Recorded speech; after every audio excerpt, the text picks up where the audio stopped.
श्री गणेशाय नमः। श्री सरस्वत्यै नमः। श्री कृष्णाय नमः। परम कृपालवे श्री सद्गुरु भगवते नमो नमः। नमो नमो श्री भक्त सुमाल। नमो नमो श्री भक्त सुमाल। जाके सुनत महात्म नासत।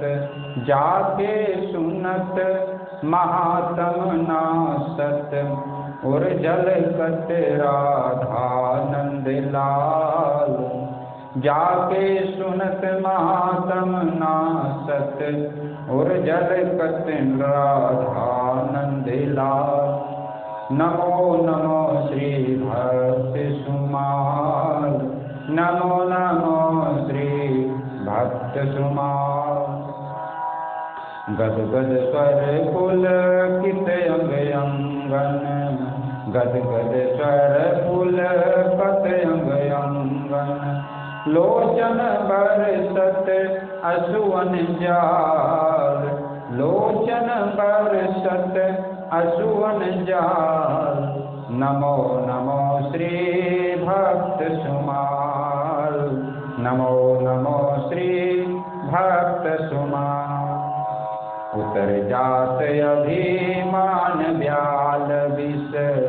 उतर जात अभिमान व्याल विष। लेत जीवाय सुरस तेहि काल। लेत जीवाय सुरस तेहि काल। नमो नमो श्री भक्त सुमाल। होत प्रीत हरि भक्त जनन सो। होत प्रीत हरि भक्त जनन सो। लेत शीघ्र हटि चरण प्रचाल। लेत शीघ्र हटि चरण प्रचाल। नमो नमो श्री भक्त सुमाल। तजत कुसंग लेत सतसंगत। तजत कुसंग लेत सतसंगत। भाग जगत को अद्भुत भाल।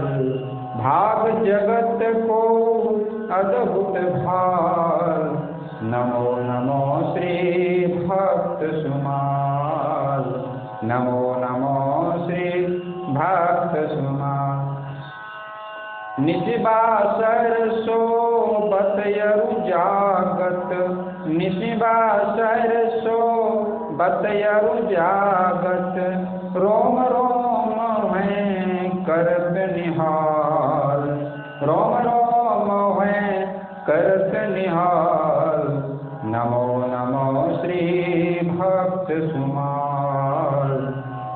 श्री अग्रनारायण दास प्रिया प्रिय। श्री अग्रनारायण दास प्रिया प्रिय। प्रगति जीवन रसिक रसाल। प्रगति जीवन रसिक रसाल। नमो नमो श्री भक्त सुमाल। नमो नमो श्री भक्त सुमाल। जाके सुनत महात्म नासत। जाके सुनत महात्म नासत। उर्जल कत राधानंद लाल। नमो नमो श्री भक्त सुमाल। नमो नमो श्री भक्त सुमाल। बोलो भक्तमाल महाराज की जय। श्री भागवत भगवान की जय। श्री राज महाराज की जय। श्री हनुमान जी महाराज की जय। श्री सुखदेव जी महाराज की जय। श्री व्यास जी महाराज की जय। सब संतन की जय। सब भक्तन की जय। सब धामन की जय। गौ माता जय। धरती माता की जय। अपने अपने माता पिता की जय। श्री सद्गुरुदेव भगवान की जय। जय जय श्री राधे श्याम। श्री बाबा महाराज की जय। बाबा की लाला की जय। लाला के बाबा की जय। लाला और बाबा दोनों की जय। जय जय श्री राधे श्याम। जय जय श्री राधे श्याम। जय जय श्री राधे श्याम। हर हर हर महादेव। सीताराम सीताराम जय सीताराम। जय राधे श्याम राधे श्याम। जय राधे श्याम। जय सीताराम सीताराम। जय सीताराम। जय राधे श्याम राधे श्याम। जय राधे श्याम। जय सीताराम सीताराम। जय सीताराम। जय राधे श्याम राधे श्याम। जय राधे श्याम। जय सीताराम सीताराम। जय सीताराम। जय राधे श्याम राधे श्याम। जय राधे श्याम। बोलो भक्तवत्सल भगवान की जय। श्री कृष्णाय नमः। परम विबालवे श्री सद्गुरु भगवते नमो नमः। गुरुर्ब्रह्मा गुरुर्विष्णु गुरुदेवो महेश्वर। गुरुः साक्षात् परब्रह्म तस्मै श्री गुरवे नमः। कृष्णाय वासुदेवाय देवकीनन्दनाय च नन्दगोपकुमाराय गोविन्दाय नमो नमः। वसुदेवसुतं देवं कंसचाणूरमर्दनं देवकी परमानन्दं कृष्णं वन्दे जगद्गुरुम्। मूकं करोति वाचालं पङ्गुं लङ्घयते गिरिं। यत्कृपातमहं वन्दे परमानन्दमाधवम्। नारायणं नमस्कृत्य नरं चैव नरोत्तमं देवीं सरस्वतीं व्यासं ततो जयमुदीरयेत्। अतुलितबलधामं हेमशैलावदेहं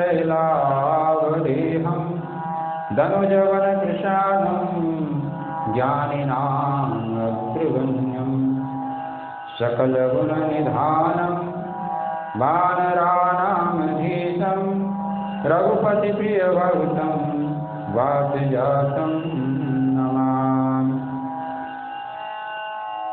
भक्तिभक्त भगवंत गुरु चतुर्णाम बपुए।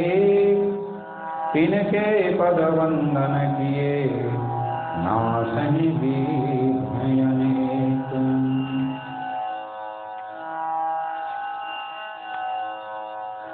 मंगल आदि विचार्य वस्तु नयनो। हरिजन को यश गावते हरिजन मंगल। सब संतन निर्णय कियो मति श्रुति पुराण इतिहास। भजवे को दोही सुभर कै हरिदास। श्री गुरु अग्रदेव आज्ञा दई हरि भक्तन को यश गाओ, भव सागर के तरण को नाहि और पार।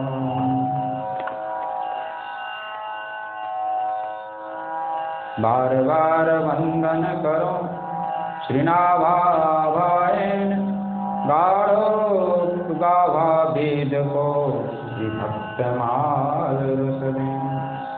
श्री प्रियादास पद कमल पुनि बंदो बारंबार, किन भक्ति रस बोधनी टीकायति सुख सार।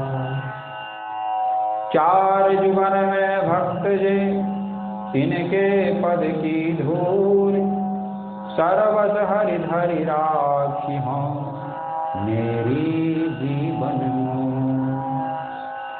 हरि जुआय विराजिए कथा सुनो इतिहास, तुम श्रोता भक्त माल के सब पद रज हम दास।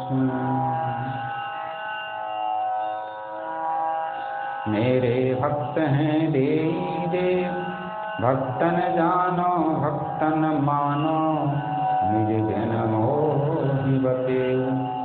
माता पिता भैया मेरे भक्त, दामाद स्वजन वहनेउ। सुख संपत्ति परमेश्वर मेरे, हरिजन जात जनेऊ। भव सागर को बेरो भक्त, केवट बड़ हर खेऊ। बूढ़त बहुत बारे भक्तन, लियो बार जरेऊ। जिनकी महिमा कृष्ण कपिल कहि, हारे सर्वो पर बेऊ। व्यासदास के प्राण जीवन धन, हरिजन बाल बड़ेऊ। वांछा कल्पतरुभ्यश्च कृपा सिंधु एव च, पतितानां पावनेभ्यो वैष्णवेभ्यो नमो नमः।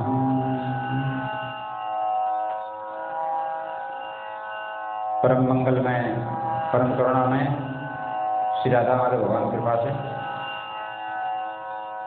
उनके चरणों में कोटि कोटि प्रणाम वंदन। उनके स्वरूप बोध संत भगवान सदगुरुदेव भगवान के चरणों में कोटि कोटि प्रणाम।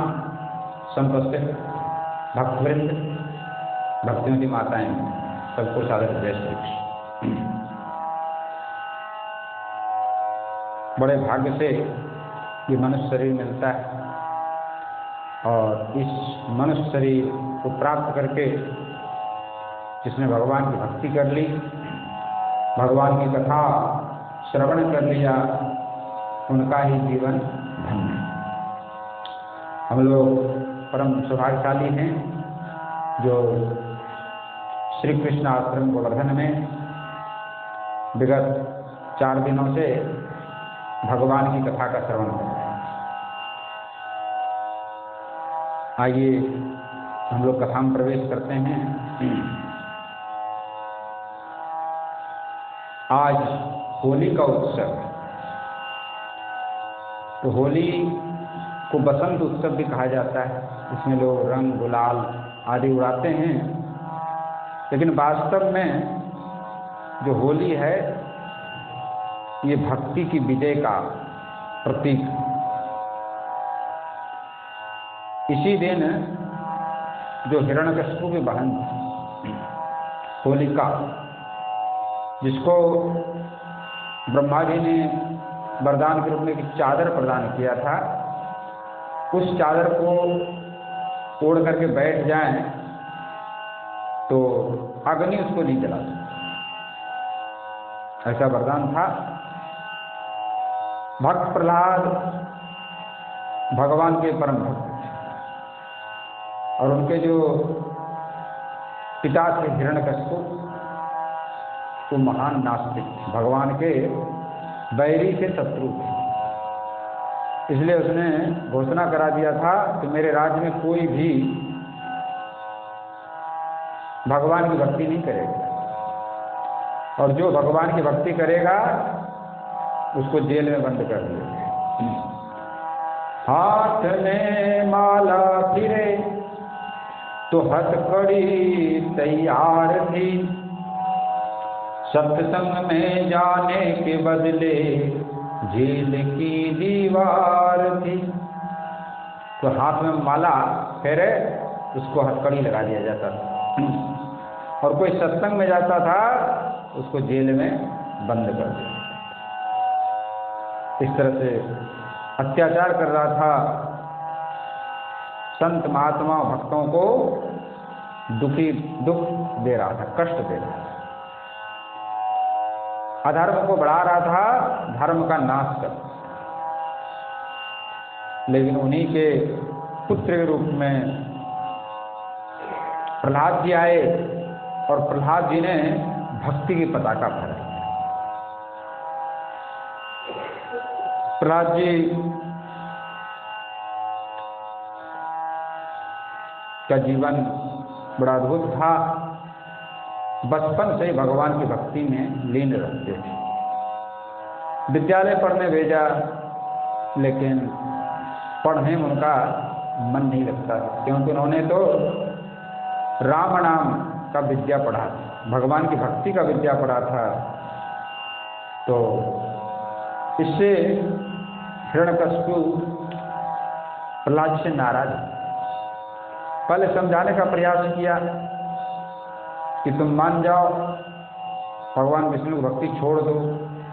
लेकिन प्रहलाद जी ने कहा कि चाहे कुछ भी हो जाए, मैं तो भक्ति नहीं छोड़ूंगा। हिरण्यकशिपु ने कहा कि यदि भक्ति नहीं छोड़ोगे तो तुमको मार दिया जाएगा। बोले भले ही कुछ कर लो, मार दो, कुछ भी करो, लेकिन मैं भक्ति नहीं छोड़ूंगा। और जो राम का नाम लेके मर भी जाता है तो अमर हो जाता है संसार। राम का नाम लेकर जो मर जाएंगे, राम का नाम लेकर जो मर जाएंगे, वो अमर नाम दुनिया में कर जाएंगे, वो अमर नाम दुनिया में कर जाएंगे। राम का नाम लेकर जो मर जाएंगे, राम का नाम लेकर जो मर जाएंगे, वो अमर नाम दुनिया में कर जाएंगे। ये न पूछो कि मर कर किधर जाएंगे, ये न पूछो कि मर कर किधर जाएंगे, वो जिधर भेज देंगे उधर जाएंगे।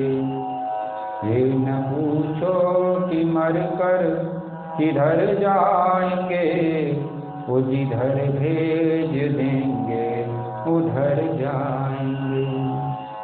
राम का नाम लेकर जो मर जाएंगे, वो अमर नाम दुनिया में कर जाएंगे।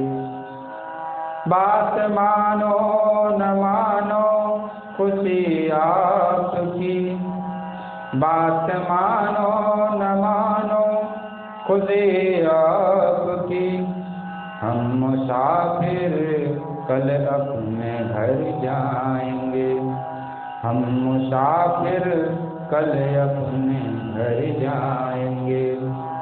राम का नाम लेकर जो मर जाएंगे, वो अमर नाम दुनिया में कर जाएंगे। तो प्रहलाद जी को मारने के लिए अनेक प्रयास किया। हिरण्यकशिपु ने अस्त्र शस्त्रों से प्रहार करवाया, बड़े बड़े मतवाली हाथियों के पैरों के नीचे डाल के कुचलवाने का प्रयास, विषधर सांपों से डसवाया, पुरोहितों से कृत्या राक्षसी प्रकट कर दी, पहाड़ की चोटी से नीचे डलवाया, संबरासुर से अनेकों माया का प्रयोग करवाया, अंधेरी कोठरियों में बंद करा दिया, विष पिलाया, भोजन बंद कर दिया, समुद्र में बारी बारी से डलवाया, आंधी में छोड़ दिया, पर्वतों के नीचे दब्बा, अनेक उपाय किया महाराज, लेकिन प्रहलाद जी का बाल बाका भी नहीं। हमेशा भगवान उनकी रक्षा करे। जिसका रक्षक श्री राम उसे कोई मार नहीं सकता, जिसका रक्षक श्री राम उसे कोई मार नहीं सकता। प्रभु जगन्नाथ का दास जगत से हार नहीं सकता, प्रभु जगन्नाथ का दास जगत से हार नहीं सकता। तो इसका रक्षक भगवान है, उसको कोई मार नहीं सकता है, और जो प्रभु जगन्नाथ का दास है उसको संसार में कोई हरा नहीं सकता।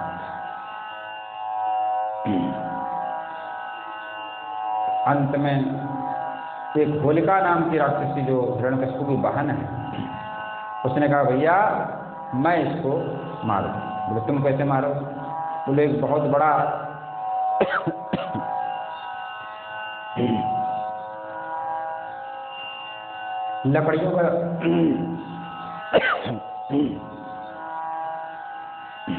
लकड़ियों का चिता बना और उस पर मैं बैठ जाऊंगी, मेरे को वरदान है चादर ओढ़कर।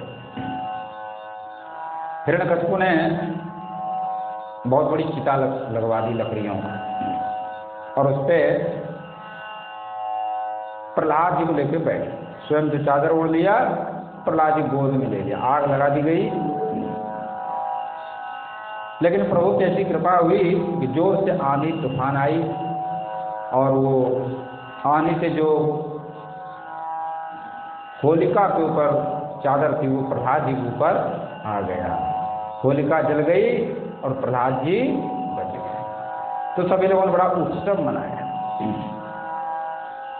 तो इसी दिन होली यानी फागुन की पूर्णिमा के दिन होलिका का दहन हुआ था और लोगों ने उत्सव मनाया था। तो ये होली जो है भक्ति की विजय का त्योहार है। भक्ति का विजय हुआ, धर्म की जीत हुई, अधर्म की हार हुई। तो भक्त प्रहलाद की याद में हम लोग होली का उत्सव इस तरह से आइए हम लोग अपने चरित्र नायक परम पूज्य पंडित श्री गया प्रसाद जी महाराज के चरित्र में प्रवेश करते हैं। आप लोगों ने उनके शिशु जीवन की कुछ झांकियों का दर्शन किया।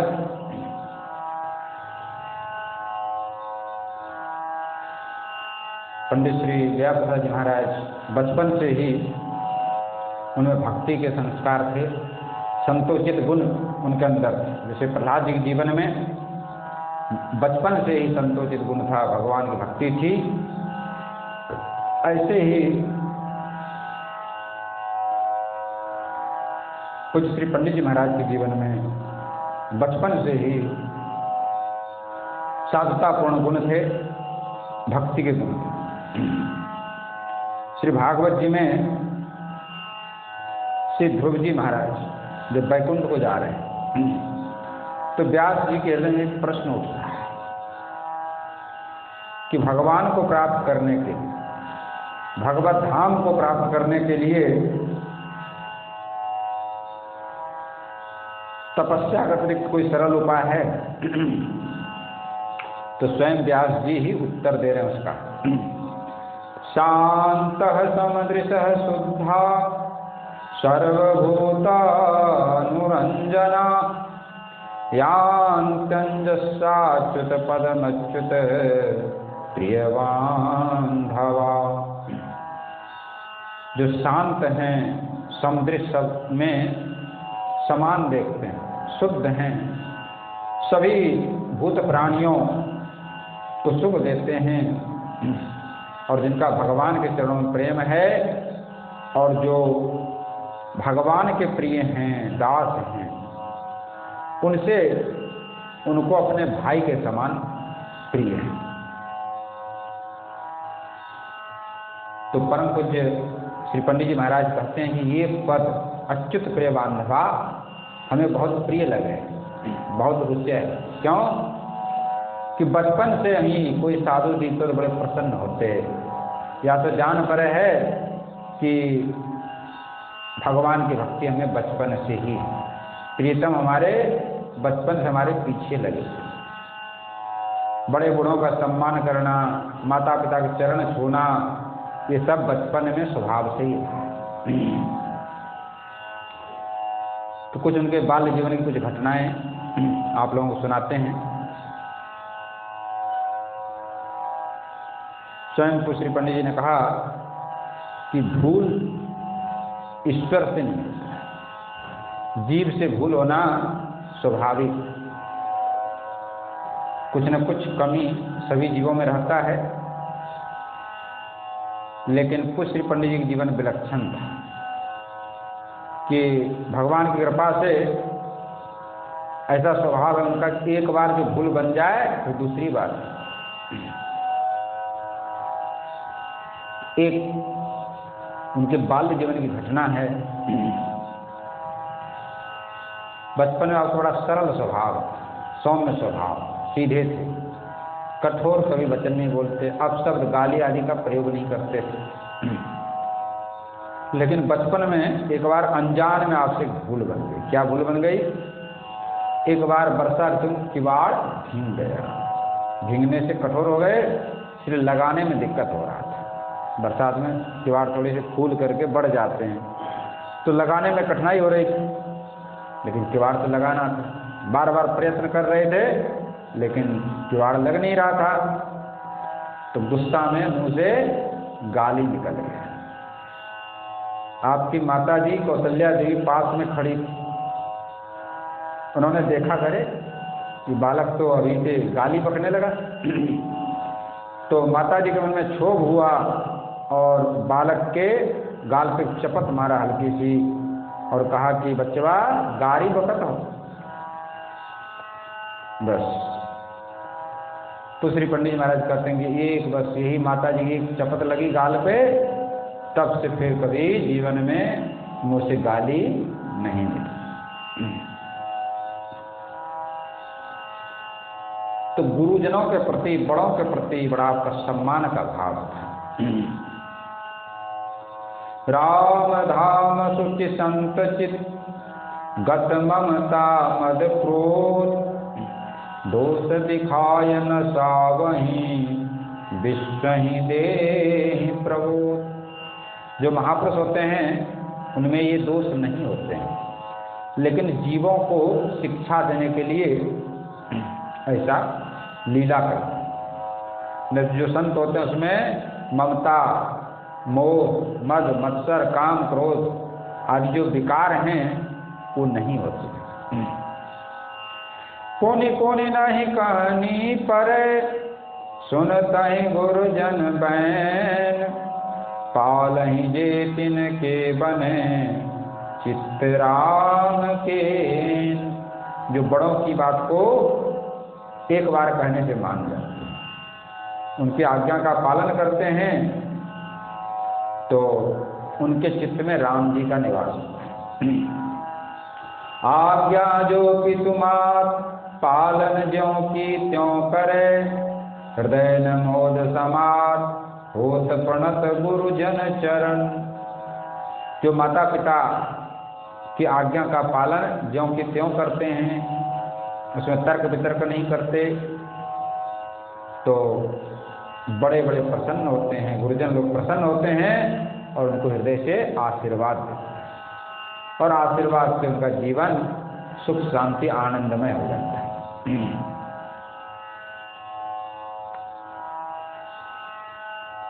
दूसरी घटना है प्राणी मात्र के प्रति आत्मीयता। सबके प्रति, चाहे पशु हो, पक्षी हो, मनुष्य हो, कोई भी जीव हो, सब भगवान के बनाए हुए हैं, सभी में भगवान है। तो सब में भगवान का दर्शन करते हुए सबके साथ प्रेम का बर्ताव करना चाहिए, सौहार्द का बर्ताव करना चाहिए। सिया राम मैं सब जग जाने, करहूँ प्रणाम जोरी जुग पानी। सब में सीताराम जी निवास करते हैं, इसलिए सबको हाथ जोड़ करके प्रणाम करना चाहिए। तस्मात् सर्वेषु भूतेषु दयां कुरुत सौहृदम्, आसुरं भावमुन्मुच्य अयातुश्चत्तदोषज। प्रहलाद जी असुर बालकों को उपदेश करते हुए कह रहे हैं कि बालकों, असुर भाव का त्याग कर और समस्त प्राणियों के प्रति दया का बर्ताव, सौहार्द का बर्ताव, आत्मीयता का बर्ताव, प्रेम का बर्ताव। ऐसा करने से भगवान प्रसन्न होते हैं। यदि आप भगवान को प्रसन्न करना चाहते हैं तो सबसे पहले प्राणियों के प्रति प्रेम का व्यवहार करें, सबसे स्नेह का व्यवहार करें, मधुर भाषण करें। पहले यहाँ के लोग प्रसन्न होंगे तब भगवान प्रसन्न, क्योंकि भगवान घट घट में निवास है। घट घट में तेरा साईं रमता, कटुक वचन मत बोल रे। सब जीवों में भगवान का निवास है, इसलिए कठोर वचन नहीं कहना चाहिए।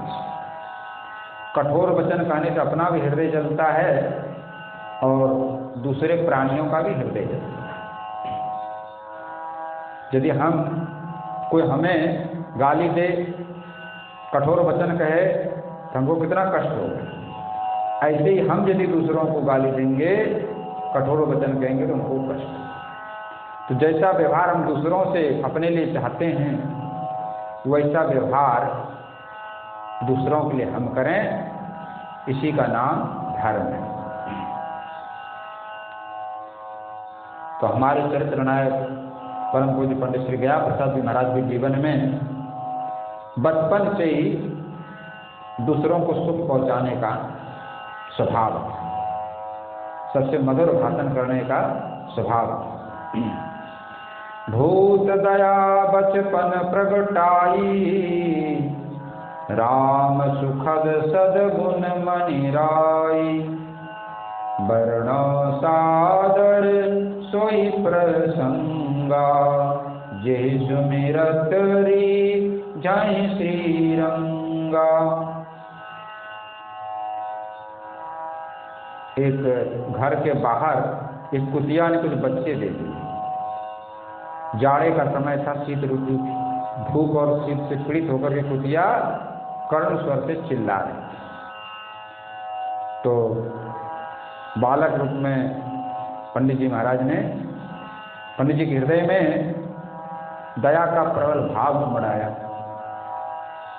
आपको कुतिया का दुख सहन नहीं, तो अपनी माँ से कहकर उन्होंने शीरा, यानी हलवा जैसा जो पतला चीज होता है, उसको बोलते हैं शीरा, शीरा बनवाया और गरम गरम से खिलाया।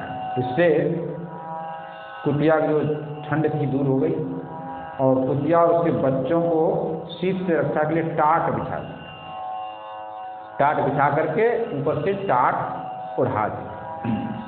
कुछ दिन के बाद बच्चे बड़े होने पर कुतिया और उनके जो दूसरे बच्चे थे वो सब तो दूसरे जगह चले गए, लेकिन ये कुतिया का पिलिया, छोटी जो बच्ची थी, वो वहीं पे रह गई। खूब प्रयास किया लेकिन वहाँ से छोड़ करके नहीं गई। उसका नाम रख दिया सुधीवा। पहले ब्राह्मण लोग कुत्तों को नहीं पालते, इसलिए ये ब्राह्मण हैं तो कुत्ते नहीं रख सकते अपने घर पे। लेकिन जब वो नहीं गई तो फिर उसको रखना पड़ा और नाम रख दिया सुधीवा, सुंदर बुद्धि वाली। सुंदर भी मतलब बुद्धि, जो सुंदर बुद्धि वाली है उसका नाम है सुधीवा। यथा नाम तथा गुण, उसमें सुंदर गुण भी थे। क्या क्या सुंदर गुण थे? घर की बड़ी रखवाली करती थी, कोई अंदर नहीं जा सकता था अनजान व्यक्ति, और घर के भीतर में जहाँ रसोई बनती है वहाँ पर कभी नहीं जाती, बाहर ही रहती। घर के बर्तनों को कभी जूठा नहीं करती और घर में जो भी लोग दे दें उसे खा करके संतोष कर ले। कभी अपने पड़ोसी के दरवाजे पर भी नहीं जाती। घर के लोग जब घर पे नहीं हो तब किसी को भी घर में नहीं आने। इस तरह से कुतिया के भरोसे छोड़ करके घर को, और ये लोग कहीं काम करने भी चले जाते। एक दिन सब लोग कहीं गए हुए थे, अचानक जो कुश्री पंडित जी के पिताजी थे, पंडित श्री रामाधीन जी मिश्र, लौट करके आए, देखा कि कुतिया तो चौका के पास पहुंच गई, रसोई घर के पास पहुंच गई। अब तो उनके पिताजी ने जोर से कड़क कहा, सुदीवा। अब बेचारी लज्जित हो गई, संकुचित हो गई, उसको भूल का पता चल गया, अरे हमको वहां नहीं जाना चाहिए। अब इतना लज्जित हुई कि घर से निकल करके दूसरे मोहल्ले में चली गई। वहाँ भूख प्यास से बड़ी परेशान, और दूसरे कुत्ते भी, क्योंकि एक मोहल्ले दूसरे मोहल्ले में पहुंच जाए तो कुत्ते लोग भी परेशान करते हैं। अन्य कुत्ते भी जाति देश के कारण से तंग करने लगे, लेकिन 2 दिन तक घर नहीं आए। इधर कुछ पंडित श्री गया प्रसाद जी महाराज को पता चला कि वो सुधीवा तो घर में है ही, तो खोजने निकल गए। कई जगह खोजा, अंत उस मोहल्ले में पहुंचे तो देखा वहां पे भूखी प्यासी दुखी अवस्था में सुधीवा पड़ी हुई, उनके आंख से आंसू बह रहे हैं। और जैसे ही इनको देखा आपके सामने लेट गई और अपनी भाषा में क्षमा मांगने लगी। तो पंडित जी भी बड़े दयालु स्वभाव के थे, बचपन की घटना उनकी, अपने आप को संभाल नहीं पाए, सुधीवा के कंठ में हाथ डाल करके उनकी आंखों से भी आंसू बहने लगे। कहने लगे, अरे सुधीवा, भूल तो मनुष्य भी होती जो विवेकी हैं, तुम तो पशु हो, चलो अब अपने घर चलो। भुजा मेलिते ही कंठ में भरे नीर दो नैन, अति स्नेह साने सरस बोले मीठे बैन। कंठ में हाथ लगा लिया और दोनों आंखों में अश्रु भर करके बोले,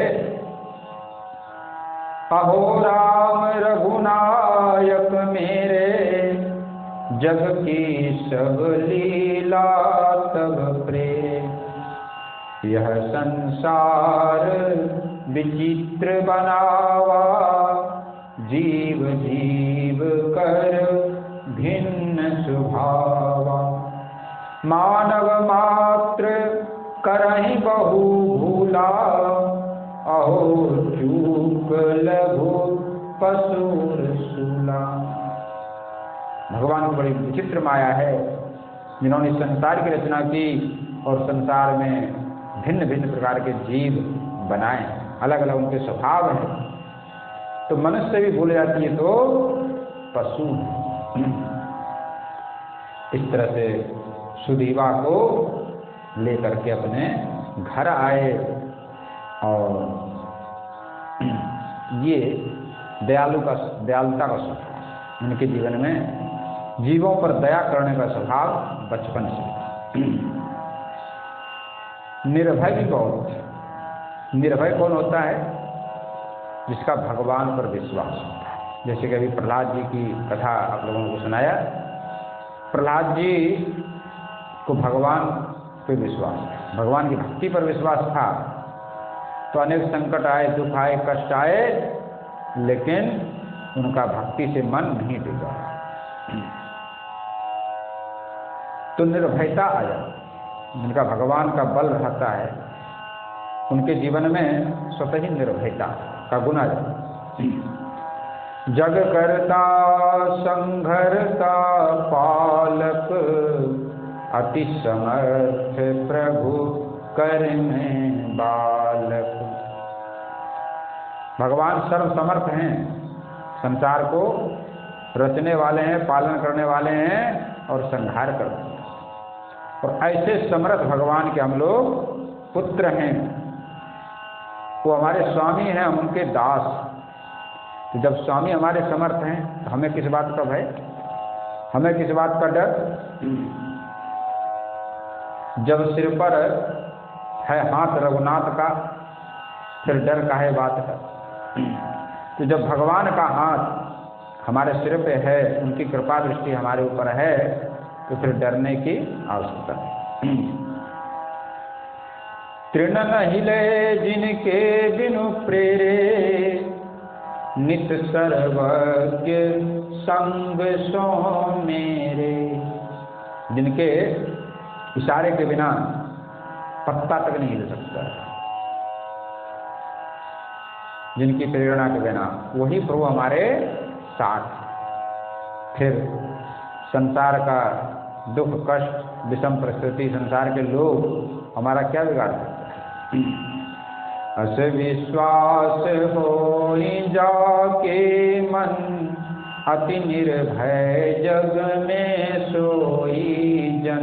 ऐसा विश्वास जिसके मन में होता है वही संसार में निर्भय होता है।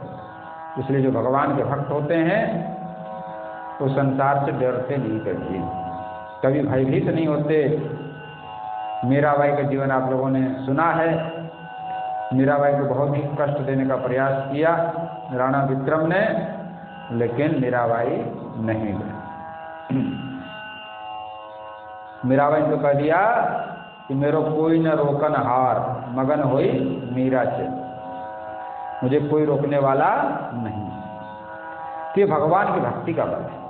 जितने भी महापुरुष हुए हैं, संत हुए हैं, संसारी लोगों ने उनको कष्ट देने का प्रयास किया, दुख देने का प्रयास किया, भगवान की भक्ति से हटाने का प्रयास किया, लेकिन वो लोग डिगे नहीं। क्यों? कि भगवान का बल उनके साथ। निर्भयता सो सहज इन पाई, वर्णों जिमी बचपन प्रगटाई। ऐसे हमारे कुश्री पंडित जी महाराज के जीवन में निर्भयता बचपन से ही। एक घटना सुनाते हैं आप लोगों को। उस समय जागीरदारी का जमाना, तो जागीरदार लोग बड़े दबदबा था उनका, तो लोगों को परेशान करते। पड़ोस के गांव के जागीरदार की मृत्यु हो गई थी। उसकी जो पत्नी थी ठाकुर साहब की ठकुरानी, वही जागीरदारनी थी उस समय। बड़े क्रोधी स्वभाव की थी।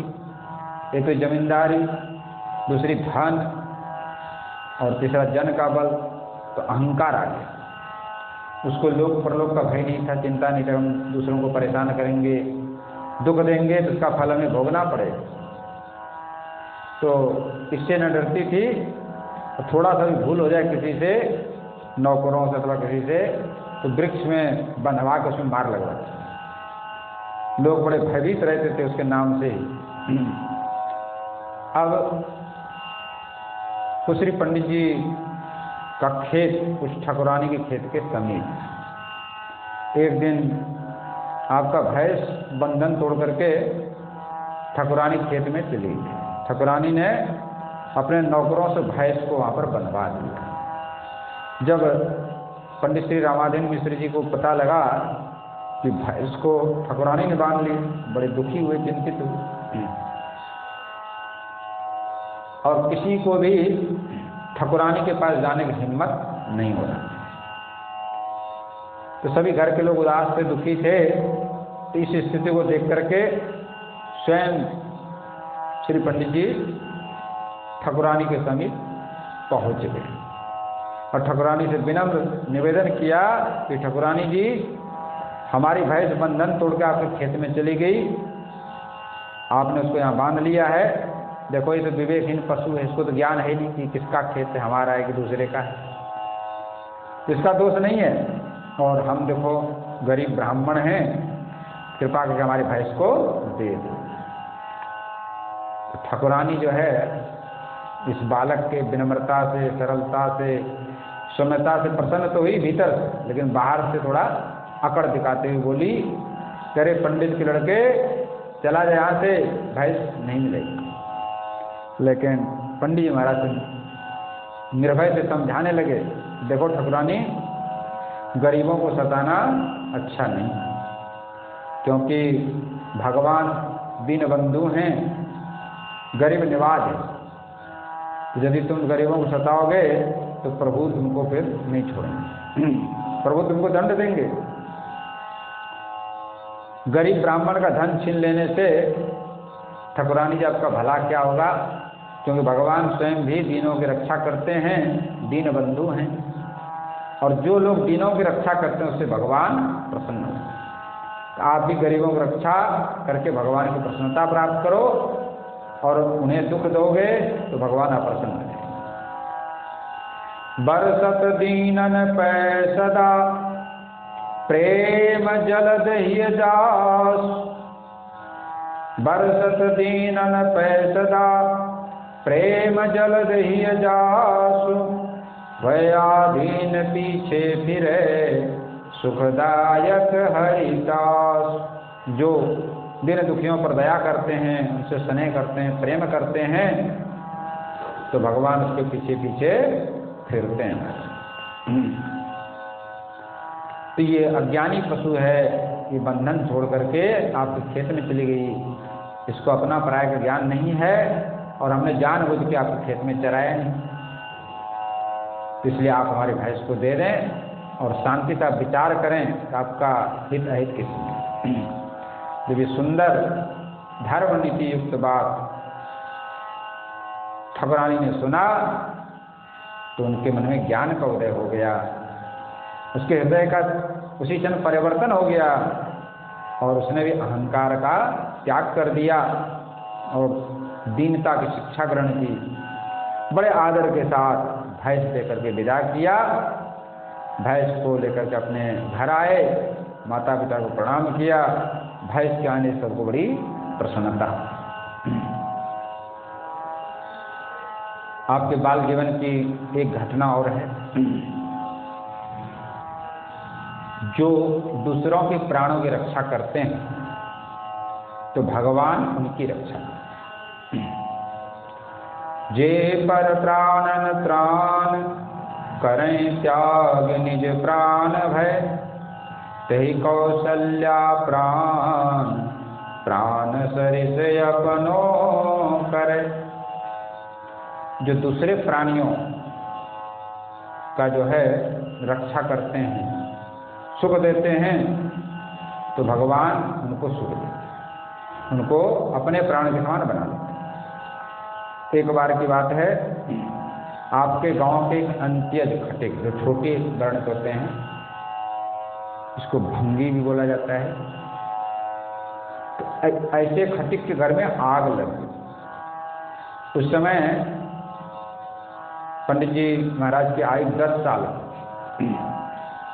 और पहले फूस के घर होते थे, तो बड़ी तेज से आग लग जाती थी। तो आग बड़ी तेज से लग गई, सब लोग वहां पर इकट्ठा हो गए, पानी से बुझाने का प्रयास करने लगे, और उस घर से तो लोग निकल आए, लेकिन एक छोटा सा बच्चा रह गया अंदर। अब तो जो बच्चे की माँ थी वो छटपटा रही थी, रो रही थी, तड़प रही थी बाहर। अब किसी की हिम्मत नहीं हो रही थी कि भीतर जाए, क्योंकि सबको अपना प्राण प्यारा है, कोई अपना प्राण को संकट में क्यों डाले। बड़ी विकट परिस्थिति थी, सब लोग बुझाने का प्रयास तो कर रहे थे, लेकिन भीतर जाने का साहस किसी के नहीं हो रहा था। तब तक ये बालक, जब तक लोग कुछ सोचे विचारे समझे, ये बालक तेजी से उस घर के अंदर घुस गया और झटपट उस बच्चे को उठा करके बाहर निकला। अब तो सब लोग इनकी प्रशंसा करने लगे और बड़ी तेजी से पानी ला करके आग को बुझाने लगे, तो आग बुझ गया। इस तरह से पुष्य पंडित जी का बचपन से ही विलक्षण जीवन था, अपने प्राण की परवाह किए बिना दूसरों की रक्षा करते। आपके जीवन में सहनशीलता बहुत,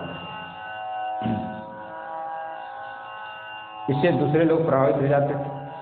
शांति खड्ग करे यस्य किम करिष्यति दुर्जन अत्रिणे पतितो वहनी स्वयमेवोपसाम्यति।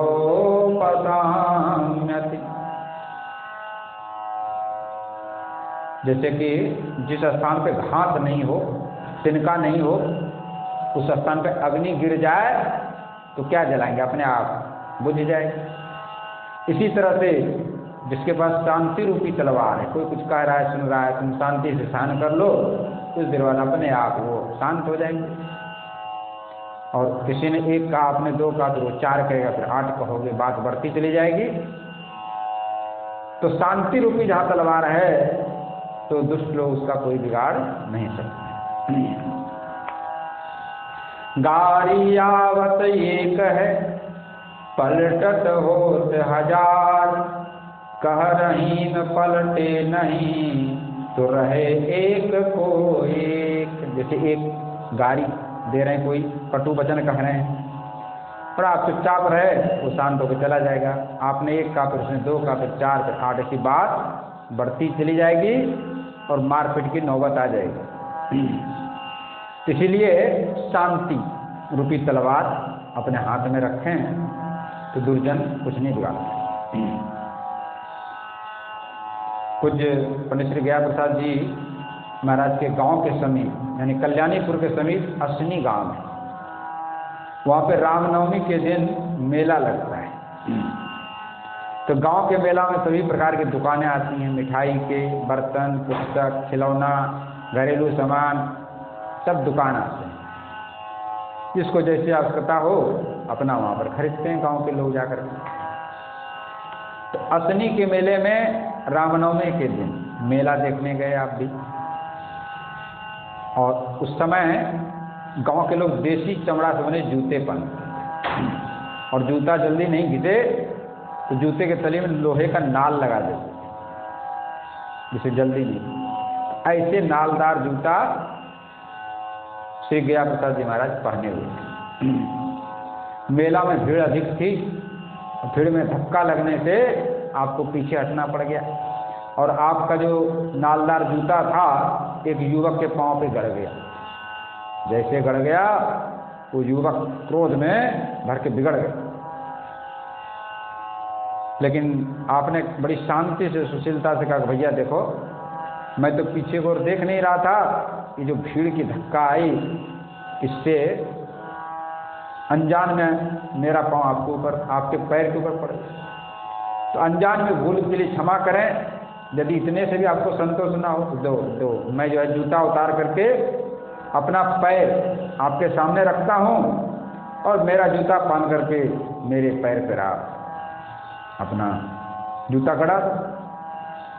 जब ऐसे शालीनता से शांति से बात किया तो जो युवक था उसका गुस्सा शांत हो गया, बड़ा प्रभावित हुआ, और सबने कहा कि बहुत अच्छा बालक हैं। इस तरह से बचपन से ही आपके जीवन में संतोषित गुण थे, भगवान की भक्ति में तो रुचि थी। आगे चल के आप पूजा पाठ करने लगे, हनुमान चालीसा, स्तुति, रामचरितमानस का पाठ, सुंदरकांड का पाठ, और फिर रामचरितमानस का पाठ करने लगे। आपका 11वां वर्ष प्रारंभ हो गया। यही विधि हरिजन सुखद बहु किन्ने चरित पुनीत, बरस 11 गत भयऊं संस्कार उपवीत। 11 वर्ष हो गए, तब पिताजी ने विचार किया कि अब उनका यज्ञोपवीत संस्कार हो जाना चाहिए। ब्राह्मणों का यज्ञोपवीत संस्कार 5 वर्ष की आयु में हो जाता है, लेकिन अंतिम 12 वर्षों तक हो जाना चाहिए। तो इनके घर में गरीबी थी, इतना संपत्ति नहीं था, इसलिए यज्ञोपवीत संस्कार में विलम्ब, क्योंकि पहले लोग जैसे विवाह शादी में खर्च करते हैं वैसे ही यज्ञोपवीत संस्कार में आयोजन करते थे। नातेदार रिश्तेदार सबको बुलाते थे, उत्सव जैसा घर में हो जाता। तो इन्होंने भी यज्ञोपवीत संस्कार का मुहूर्त निश्चित किया और सभी अपने नातेदार, रिश्तेदार, संबंधियों को कल्याणीपुर से आमंत्रण भेज दिया। इनके पिताजी श्री रामाधीन जी मिश्र, आपके पिताजी की विधवा मौसी जी थी जो किशनपुर में रहती, इकडला के पास किशनपुर में, उनको भी बुलाया। उनकी आर्थिक स्थिति अच्छी थी, धनवान थी, इसलिए यज्ञोपवीत संस्कार में सहायता के लिए बहुत सी धन भी ले आई और बड़ी धूमधाम से यज्ञोपवीत संस्कार संपन्न। माता पिता दोनों ने विचार किया, हमारे यहाँ तो गरीबी है, मौसी जी के यहाँ बड़ी सुख है और पढ़ाई की सुविधा है, और वहीं पर किशनपुर के पास में एक डला के विख्यात पंडित श्री गौरी दत्त त्रिपाठी जी की पाठशाला है, तो वहाँ पर पढ़ भी लेंगे। ऐसा दोनों ने विचार किया और विचार करके मौसी जी से कहा। तो मौसी जी इस बालक से बड़े प्रभावित थी, इनके रूप गुण को देख करके उनके मन में भी इच्छा थी कि बालक हमारे घर रहे, लेकिन संकोच तुम्हारे कह नहीं सकती थी। लेकिन जब रामाधीन मिश्र जी ने और कौशल्या जी ने प्रस्ताव पास किया तो बड़ी सुखी हुई और बालक श्री गया प्रसाद जी को लेकर के उसकी मौसी जी किशनपुर पहुंच गई। तब पितु जननी पद नमन करि शुचिशील निधान, गए दादी गृह जान के मंगल राम विधान। पिताजी माताजी के चरणों में प्रणाम करके और दादी जी के साथ किशनपुर गांव में पहुंच गए और वहां से फिर कुछ दिनों के बाद मुहूर्त निकला। स्वयं रामाधीन जी मिश्र आए और बालक को लेकर के एक डला ग्राम में, जहां पर काश्यप गोत्री कानकुब्ज ब्राह्मण कुलभूषण गौरी दत्त त्रिपाठी जी निवास करते थे। गौरी दत्त त्रिपाठी जी के यहाँ विद्या अध्ययन करने के लिए विद्यालय में प्रवेश दिलाने के लिए पहुंचे। यदा परानंद गुरो भवत पदे पदम मनो में भगवान लभे, तदा निरस्ताखिल साधन श्रम श्रेय सौख्यम भवतः कृपात। संसार में गुरुदेव की बड़ी महिमा। सर्वप्रथम गुरु माँ हैं, उसके बाद पिता हैं, तीसरे जो विद्या अध्ययन कराते हैं तीसरे गुरु हैं, और चतुर्थ गुरु हैं सदगुरुदेव जो जीव को माया बंधन से छुड़ा करके भगवान में लगा देते हैं। ऐसे गुरुदेव के चरणों में मेरा मन स्थान प्राप्त कर ले तो आपकी कृपा से मेरा जन्म मरण का चक्र छूट जाए। अब विद्यालय में प्रवेश हो गया, वहाँ पर विद्या अध्ययन करने लगे। रहते थे किशनपुर में। किशनपुर से प्रतिदिन प्रातःकाल गुरु जी के आश्रम में जाते थे पढ़ने के लिए और सायंकाल वापस हो जाते थे। नित्य नियम सो गुरु गृह जावे, पढ़हि सुरचि दादी मन भावे। अतिशयम सब लखी मुनि जैसा, कहीं सभी में बालक कैसा। नियम से गुरु जी के घर जाते हैं और बड़े लगन से प्रेम से पढ़ते हैं। दादी जी को बड़ा प्रसन्नता होती है ऐसा सुलक्षण गुण देख करके, और बड़े संयमी हैं। घर से चलते हैं किसी इधर उधर कहीं नहीं देते, सीधे जाते हैं सीधे आते हैं। किसी से ज़्यादा बातचीत नहीं करना, किसी से लड़ाई झगड़ा नहीं करना, कोई वाद विवाद नहीं करना। बड़े सौम्य स्वभाव है। सभी बच्चे लोग भी बड़ा आश्चर्य करते हैं, ऐसा बालक कैसा है। देख देख इनकी विधि सेवा, होई प्रसन्न कहीं गुरुदेवा। गुरु जी की, और गुरु जी की भी सेवा करते हैं, सारी सेवा। प्रातः काल जाकर के गुरु जी का स्नान कराना, नहाना धोवाना, सब सेवा करते हैं। गुरु जी बड़े प्रसन्न हैं इनकी सेवा से। गुरु सेवक जस भेद बखाना, यही कलिकाल तुम्हारे प्रमाण। गुरु जी बड़े प्रसन्न हुए, बोले कि गुरु सेवा जिस प्रकार से करनी चाहिए, इस कलिकाल में तुम उसके प्रमाण। वैदिक लौकिक विद्या जोई, अल्पकाल भय अधिकृत सोई। गुरु सुख शास्त्र माहि रुचि जानी, दैयज्ञा करु पाठ सुबानी। गुरुदेव ने व्याकरण में लघु सिद्धांत कौमुदी, अमरकोश ये सब अध्ययन कराया, ज्योतिष कर्मकांड की शिक्षा दी। बुद्धि बड़ी तीव्र थी और पढ़ने बड़ी लगन थी, स्वभाव शांत था, चंचलता नहीं। इसलिए सब विद्या इनको बहुत जल्दी इन्होंने ग्रहण कर ली, और जहाँ एक जगह बैठा उसी जगह रोज बैठा।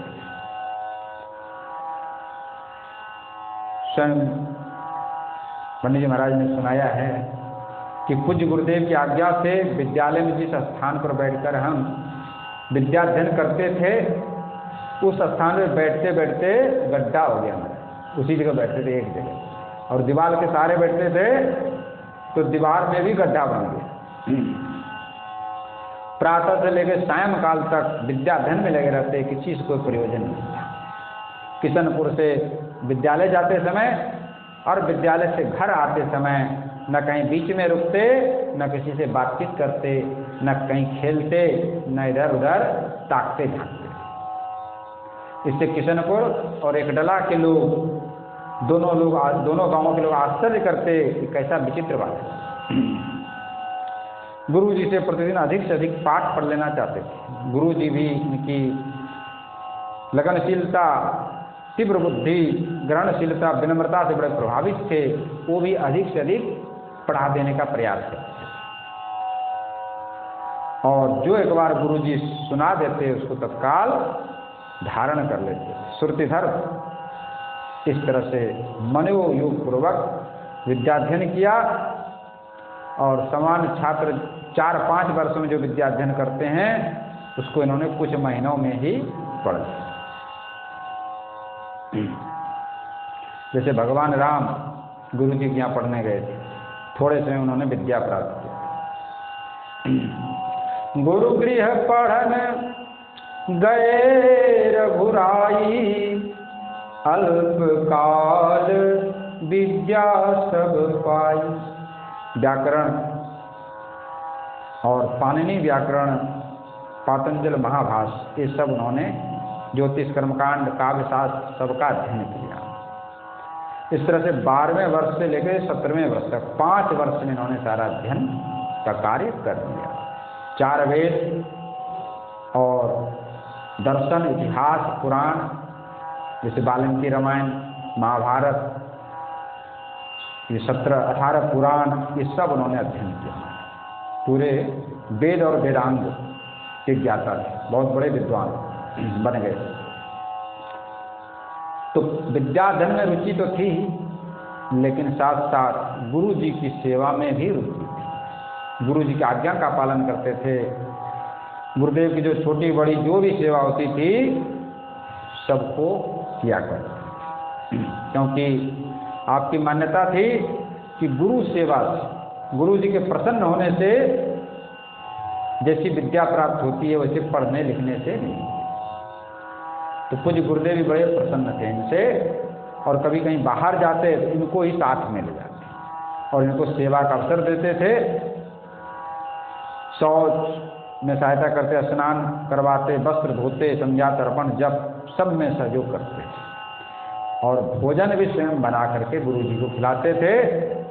गुरु जी को खिला करके फिर उनका जूठा प्रसाद स्वयं खाते थे। गुरु जी भी इनको अपने घर के सदस्य के समान मान करके व्यवहार करते थे। किसी कोई सेवा देने में संकोच नहीं करते थे।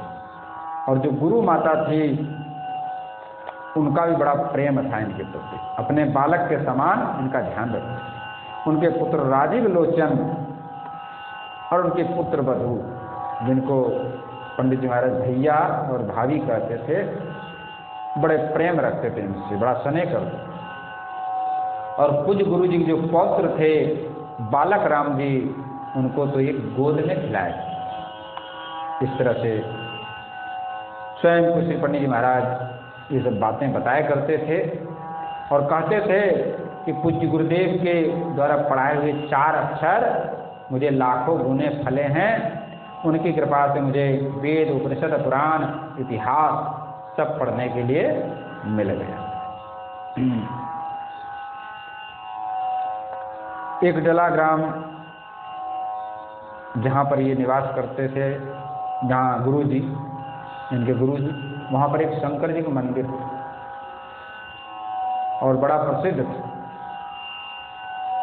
उस मंदिर की कथा है कि एक शिव भक्त थे, अंधे, लेकिन उनका नियम था प्रतिदिन भगवान शंकर का दर्शन करना, चाहे आंधी हो, तूफान हो, वर्षा हो, जाड़ा हो, गर्मी हो, कुछ भी हो, प्रतिदिन शंकर जी का स्पर्श करने जाते थे। तो एक बार परीक्षा की घड़ी आ गई, बहुत जोर से जैसे जंगल की ओर चले तो बहुत जोर से आंधी, तूफान, बरसात शुरू हुई, लेकिन गिरते पड़ते हाथों कैसे भी उस मंदिर के समीप पहुंच गए।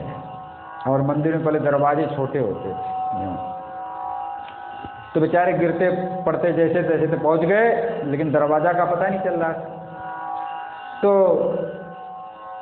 दरवाजे में सिर टकरा गया, लेकिन जैसे सिर टकराया जोर से, तो अंधे जो थे उनके दोनों आंख खुल गए महाराज, और भगवान शंकर को उन्होंने दर्शन दिया। तो ये भक्ति की महिमा है। तो आज भी उस गांव में भगवान शंकर, एक डला ग्राम में भगवान शंकर का मंदिर है, उनकी ये महिमा है। तो श्री पंडित जी भी प्रतिदिन भगवान शंकर का दर्शन करने जाया करते। एक बार ये जमुना जी के किनारे एक डला का नाम है, वहाँ पर दुर्गा जी का मंदिर है। एकांत में एक जंगली पुष्प खिल रहा था, तो उसको देख करके बालक श्री गया प्रसाद जी के मन में एक प्रश्न उठा कि एकांत में क्यों खिला हुआ है यहाँ पर, कहीं मंदिर के पास होता या गांव के पास होता तो कोई इसको फूल को ले जाते, सूंघते या ठाकुर जी को अर्पण करते, एकांत में क्यों खिला है।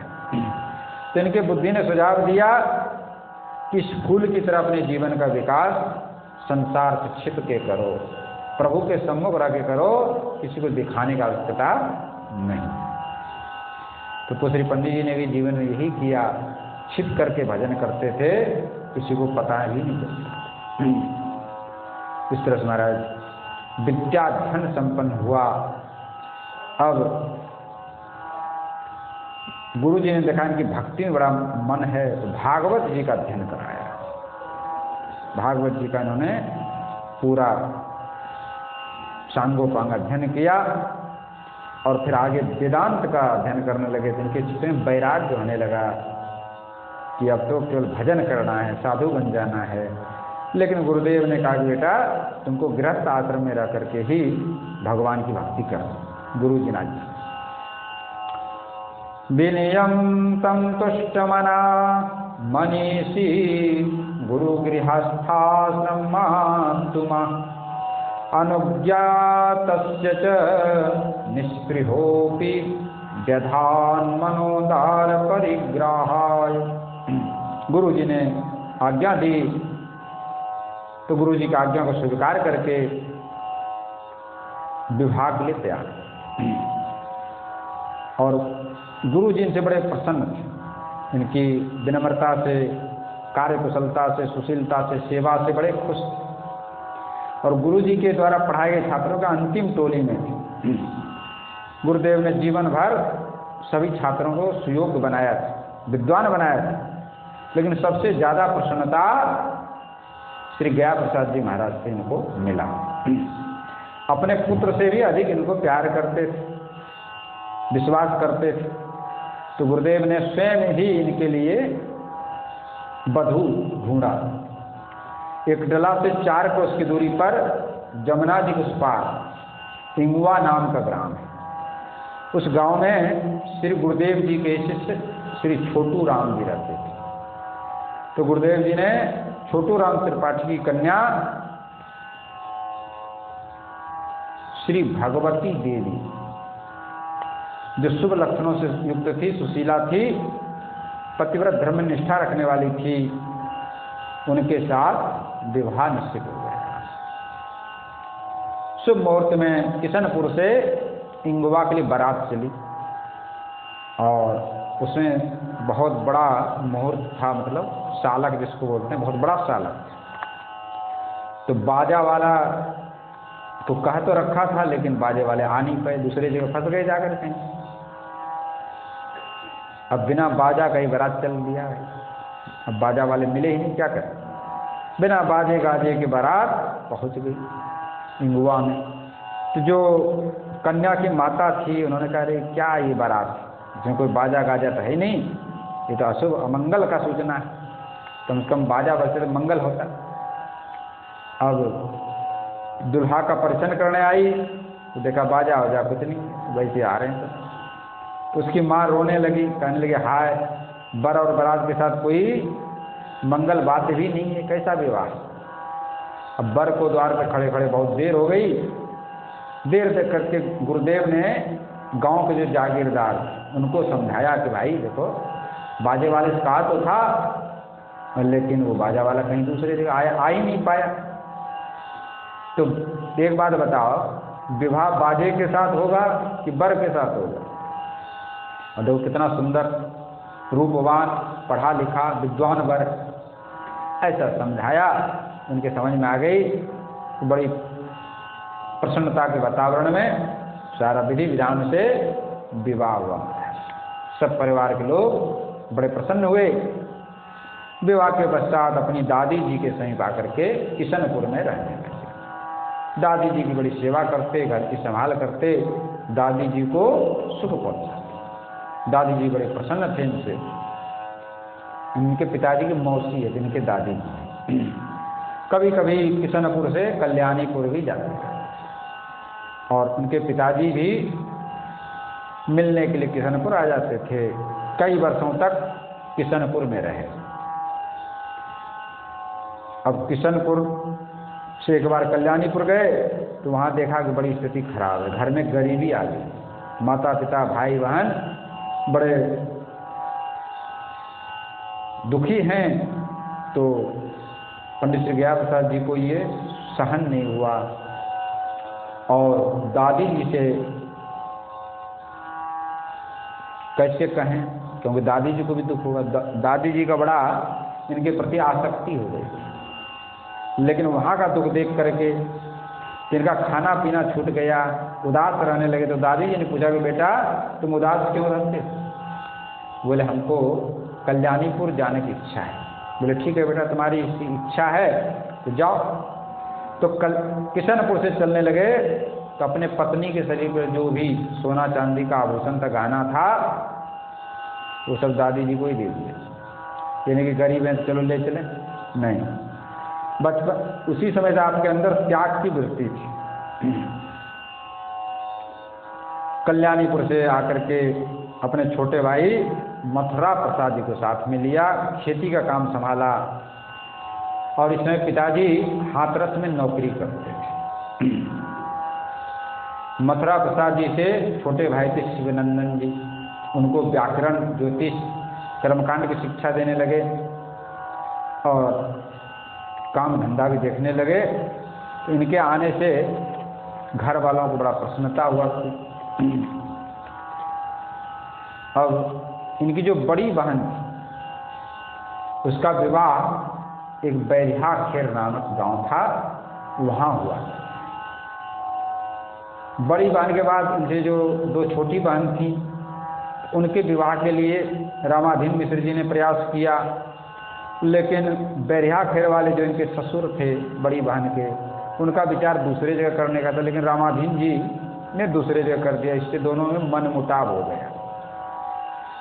तो बड़ी बहन को भेजना बंद कर दिया। तो कई वर्षों से बड़ी बहन आई नहीं थी घर पे। घर के जो माता पिता थे पंडित रामाधीन जी मिश्र और कौशल्या देवी बड़ी चिंतित रहती थी कि बेटी को बहुत दिन हो गया आई नहीं। कभी कभी चर्चा भी हो जाता था। तो पंडित श्री गया प्रसाद जी ने जब ये चर्चा सुनी तो उनके मन में भी बड़ा दुख हुआ कि बहन जी, और बहन से बड़ा प्रेम करते थे, बहन भी इनसे बड़े प्रेम करते थे। तो उन्होंने विचार किया इस मन मुटाव को मिटाना चाहिए। अपनी ओर से प्रयास करते हैं। और आप निरंकारी थे, विनम्र थे, स्नेहल स्वभाव था, तो दूसरे पर जादू जैसा असर करता। तो आप स्वयं जो है भेंट की सामग्री और मिठाई लेकर के बैरिया खेर गांव में पहुंच गए। अब तो बहन ने जब अपने छोटे भाई को देखा तो बड़ी प्रेम से गले मिली, तो बहुत दिन के बाद मिली थी। और प्रेम के आवेग में बहन अपने भाई को गले से ला करके रोने लगी, प्रेम का आंसू बहाने लगी। फिर उन्होंने बहनोई को प्रणाम किया, उनके सास ससुर को प्रणाम किया, घर के सभी सदस्यों से मिलकर के बड़ी सब लोग भी प्रसन्न हुए। और अपनी ओर से जो माता पिता ने उपहार दिया था, मिठाई दी थी, वो सब दिया। बड़ा सब लोग खुश हुए और बोले कि मैं अपनी बहन को अपने घर ले जाने के लिए आया। तो इनके व्यवहार से सब लोग प्रसन्न हुए और बड़ी बहन को यहाँ पर कल्याणीपुर के लिए भेज दिया। बहुत दिन के बाद बड़ी बहन आई थी। घर के लोग बड़े प्रेम से मिले और घर में बड़ी प्रेम मतलब उल्लास का वातावरण छा गया। इस तरह से जो बहुत दिनों का बिगड़ा हुआ संबंध था वो फिर से उसमें सुधार हो गया। दोनों संबंधी आपस में प्रेम में जुड़ गए।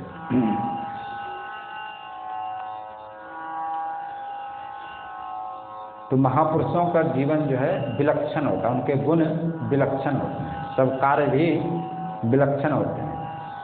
जो सामान्य संसारी लोग हैं उनसे उनका सारा कार्य अलग होता है। तो उनका जन्म ही ऐसा बताया गया है कि दो तरह से महापुरुषों का इस पृथ्वी पर जन्म लेते हैं।